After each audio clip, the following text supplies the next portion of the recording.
This is Jarrod Horak, and in this handicapping video, I'm going to analyze the Grade 3 Virginia Derby at Colonial Downs for Saturday, September 9th. I've been to Colonial Downs a few times. I really like their turf course, and I've been to the Virginia Derby before. I went back in 2010. Patio Prado was the winner that year. So hopefully we're going to have some decent weather. I know there's a chance of some thunderstorms. We'll have to see how the weather plays out, but hopefully they're going to be on the turf, and it's going to be a decent condition as well. Now, before I get into the analysis of this race, if you're interested in my full card analysis at Del Mar, this weekend's the final 3 days of the Del Mar Summer Meet, September 8th, 9th, and 10th. You can find those full cards at therunawayhorse.com on my sales page. Then I'm going to take a couple-week break for the full cards, and then my full cards will resume with the Santa Anita Autumn Meet at the end of this month. And I'm also going to be covering the 2-day Breeders' Cup at Santa Anita as well. So if you're interested in any of that full card analysis, head on over to therunawayhorse.com on my sales page for more details. If you're interested in reading my handicapping articles, I post a lot of handicapping articles at todaysracingdigest.com. I covered a lot from Saratoga this summer, from Del Mar as well, and then other tracks and other races across the country. So if you're interested in reading my handicapping articles, head on over to todaysracingdigest.com. Now we will get into the analysis of this video. And I'm going to be doing the 10th race at Colonial Downs, the Grade 3 $500,000 Virginia Derby for 3-year-olds traveling 1 1/8 miles on the outer turf course. And the scheduled post time is 6:20 p.m. Eastern, number 1 Freedom Trail. This one is 20-1 morning line. He's taking blinkers off for this, and he's 2 for 7 with a 3rd place finish. And his 3rd place finish was in the Kent Stakes last time out, 1 3/8 miles on the turf course at Delaware Park. And it was soft, and he was the 3-2 favorite. He couldn't quicken over that soft ground. He struggled a bit in the stakes ranks prior to that. At the Pennine Ridge, that was a Grade 2 at Belmont, he was 5th. The Transylvania, he was 7th. The Columbia Stakes, he was 4th. Last year in the Kentucky Jockey Club Stakes, he was 8th. He did win the Awad Stakes, Belmont at Aqueduct last fall. But that was his last stakes win. He's dropped all of his stakes starts since then. John Terranova has decent stats with the blinkers off move. And this one, Antonio Gallardo is going to ride, and he's a good turf rider. Number 2 in here is Gigante for trainer Steve Asmussen, and he's 6-1 morning line. He's 4 for 9 lifetime. He's 2 for 4 over the turf course at Colonial Downs, and one of those victories was in the Grade 2 Secretariat last time out. He was almost 23-1 odds in that 6-horse field, and he went last to first to win that one by a neck. That was a 1-mile race. He's stretching out to 1 1/8 miles. He's meeting a deeper group of horses in here, even though Najarok was a decent horse he beat last time. But I think overall, he's just facing a deeper cast, and he's going to probably have to run a bit better race if he expects to go back-to-back at Colonial Downs in the stakes ranks. Has a couple bullet workouts for this at Colonial Downs on their turf course on August 24th and August 31st. Runaway Storm is next. He's number 3. This is a 3-year-old gelding, and he's 12-1 morning line, and he's 2 for 3 lifetime. His career debut, 9-horse field, he rallied from off the pace, and he finished 4th, beating 1.5 lengths. He was a 1/2 length out of the 3rd place spot. And then in back-to-back wins in his last 2 starts, he went wire to wire in both. 1 1/8 miles maiden special weight turf race at Laurel Park on June 16th. He set a slow pace, 48 and change, 113 and change. He was just controlling it, and he won by a couple lengths. He added blinkers that day, and then he still had the blinkers last time. Entry-level allowance race, Horseshoe Indianapolis. Pace was quicker, 23 and change, 48 and 1, and 112 and 1. So much quicker than his second career start and his maiden win. And he won by more than 6 lengths. So he should be all over the pace in here, but he's facing better company. But his speed ratings are on the rise, and he should, as I said, impact the pace. Salute to Stars is number 4 for trainer Brad Cox. This is a son of Candy Ride. He's 3 for 5 with a 2nd place finish, and he's moving over to the turf course. But he started his career on turf, and he ran well in his first 2 turf starts. Ellis Park, a 1-mile turf race in his career debut, July of 2022. He rallied from 14 lengths back to finish 2nd, beating 1.25 lengths. So that was a good effort in his career debut there. They made him the favorite in his 2nd career start, 1.16 miles at Ellis Park on August 27th of 2022. The pace was slow. He stalked that pace. He took the lead, and he pulled clear, and he won by 3 lengths. So that was a good maiden win. John Ortiz was his trainer then. Then Brad Cox took over the training duties this year. His first start this year was May 14th at Churchill Downs, a mile and an eighth. A race originally scheduled for the turf course was moved over to the main track. Brad Cox kept him in there. It was a 10-horse field. He added Lasix. He was the favorite. He dueled on the lead, and then he pushed back off the pace. He was a couple lengths back, sitting in third. He came again and took the lead, and he had the lead by a length, and then he held on to win by a neck. So that was a game effort in his first start off of a layoff, first start for his new connections. Then in the Pegasus Stakes, he ran against Kings Barnes. He was your Louisiana Derby winner, and Kings Barnes got cooked on a pace duel in the Kentucky Derby. In this spot, Kings Barnes, the heavy favorite, Salute the Stars, was almost 3-1, and he stalked the pace. He was ranked. They couldn't get him to settle for a while, but then he finally did settle, and he really kicked it in the stretch, and he was able to run down Kings Barnes and win by a neck. Then they tried him in the Grade 1 Haskell. That was at Monmouth Park on July 22nd. Again, he wouldn't settle. He was ranked. That he used up a lot of energy, and the pace was quick. 22 and change for the opening quarter. An Arabian Night was right up on that pace with a long shot. Then they went 47, 111, and he weakened in the stretch. He ended up finishing 7th, beaten 12 lengths.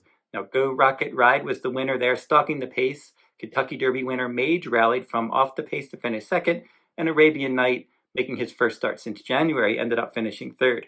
Now, Arabian Night and Go Rocket Ride came back last weekend and finished 1st and 2nd in the Grade 1 Pacific Classic against Older Company, and then Mage disappointed in his last start in the Travers Stakes. So he definitely faced some good 3-year-olds on the main track last time, and we know he can handle turf. Now, the interesting thing here is a couple weeks back, he was entered in the Grade 3 Smarty Jones Stakes at Parks. That was a prep race for the Pennsylvania Derby. But Brad Cox scratched him out of that race, and he said he wanted to put him back on turf. And his last 3 workouts at Saratoga were all on the Saratoga training turf. So he's one that's been working on turf. He's got proven back class on turf. And he's one that I think the key to his success is going to be getting him to settle. Because if he doesn't settle, he's going to be in trouble. But if he can settle, he is definitely a contender. Dataman is next, and he's 15-1. He's 3 for 8 lifetime. Back-to-back wins. He won at Delaware Park on a wet fast track by 11 lengths in June. And then in his last start, the Bald Eagle Derby at Laurel Park at a mile and 3/16 on turf, he was 12-1. He stalked the pace, and he won that race by 3/4 of a length. Graham Motion's his trainer. Tapit the sire. Maria's Man the dam sire.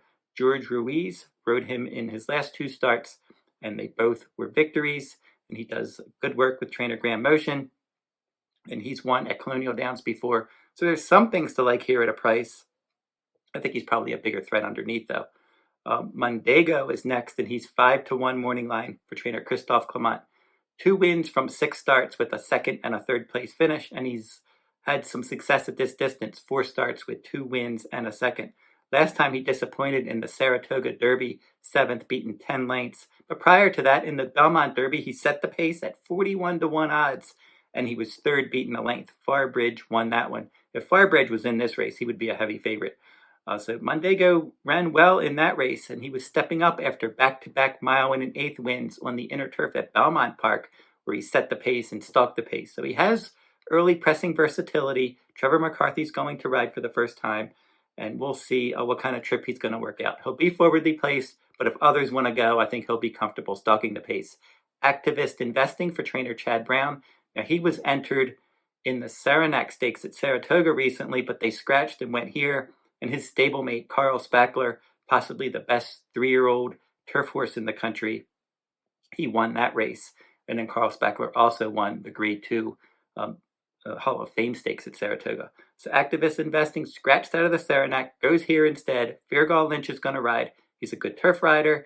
He comes off back-to-back wins, a mile and a 16th last fall in his maiden victory, adding blinkers in his final start as a 2-year-old. Then he returned in his first start this year, Optional Claiming Company at Saratoga, mile and an eighth on August 13th, stalked and scored nicely. So he is on the upswing. He should sit a decent tactical trip, and maybe that 10-1 won't hold up because they like to bet Chad Brown in these turf races. Laurel Valley, 30-1 long shot for trainer Mike Maker, exits a New York bred maiden victory at Saratoga at a mile and a 16th on turf, and he went wire to wire. The pace wasn't that quick, 24 and change, 48 and change, 112 and change. They'll probably want to get forwardly placed, but there are at least a couple others in here with that same running style. Integration for trainer Shug McGahee is next. And Shug McGahee can do no wrong at Colonial Downs. He's had 14 starters with 7 wins and 3 third-place finishes. One of his wins was this horse in his career debut, mile and a 16th on the turf course at Colonial Downs on August 12th. Sat back in third, and he blasted away, and he won easily by more than 6 lengths as the even money favorite. They paid $700,000 for this son of Quality Road. Dam has produced two winners, and the Dam was a stakes winner. Harmonize is the Dam. And for this one, excellent pedigree, outstanding debut. It's just a question of experience. He's only run one time, and he's certainly going to face a group of horses that have much more experience, and some stakes winners in here as well. Ari Gold is number 10 in here, and he's 8-1 morning line with Jose Ortiz to ride for trainer Todd Pletcher. This one is a son of Medaglia d'Oro. Paid $220,000 for this one. 2 for 6 lifetime with a 2nd place finish. His wins: Aqueduct in a turf route last year. That was his maiden win. Then the Pulpit Stakes. He went wire to wire, winning that one.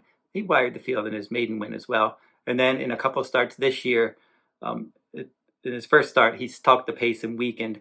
That was an optional claiming race. That was at Saratoga. And then in his last start at Laurel Park, the Bald Eagle Derby, he set the pace. He finished 2nd. So he likes to get forwardly placed. Some others do as well. This is his 3rd start of the year. Maybe he's trending in the right direction, but he's going to have to elevate his game. Number 11, Program Trading, 7-2 morning line for Chad Brown. 3 for 3 lifetime. Career debut, Monmouth Park in May of this year. Stalked the pace, kicked clear to win by 5. In his next start, June 25th, that was at Belmont Park, a turf route at a mile and a 16th. Pressed from 2nd, took over and won that one. I made him my top choice in the Saratoga Derby. In that race, he was able to get out there and set a pressured pace early, and then he was able to open up on yielding ground by a length and a half, and then he was pressured again in the stretch, and then Webslinger came after him.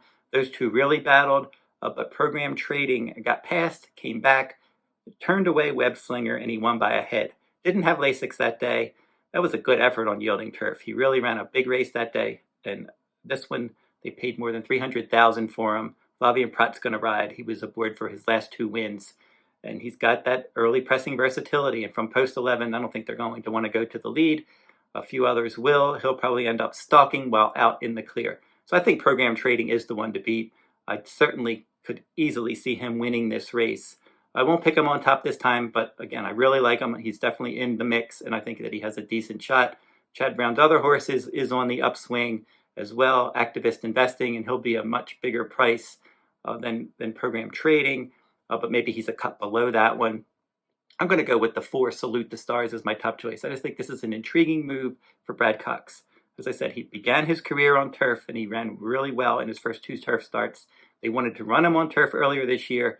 They tried him on the main track. He ran well in the Pegasus. He ran well in that allowance win, but he did get rank in his last 2 starts. Maybe it was the dirt that got him ranked. Maybe he didn't like the dirt in his face.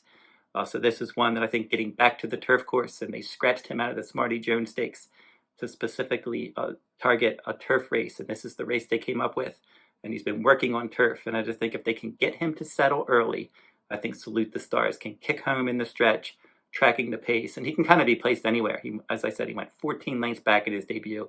He stalked from 3rd, second time out. In the Pegasus, he was easily coming from off the pace, and he was up on the pace in his other good race. In the Haskell, he weakened, chasing a fast pace against horses that were just better than him. So now I think in this spot, a mid-pack trip and getting him to settle is key. If that happens, I think he should be right there at the finish. So Salute the Stars will be my top choice in the Grade 3 Virginia Derby for 2023. So don't forget to like, subscribe, and comment if you like this horse racing content.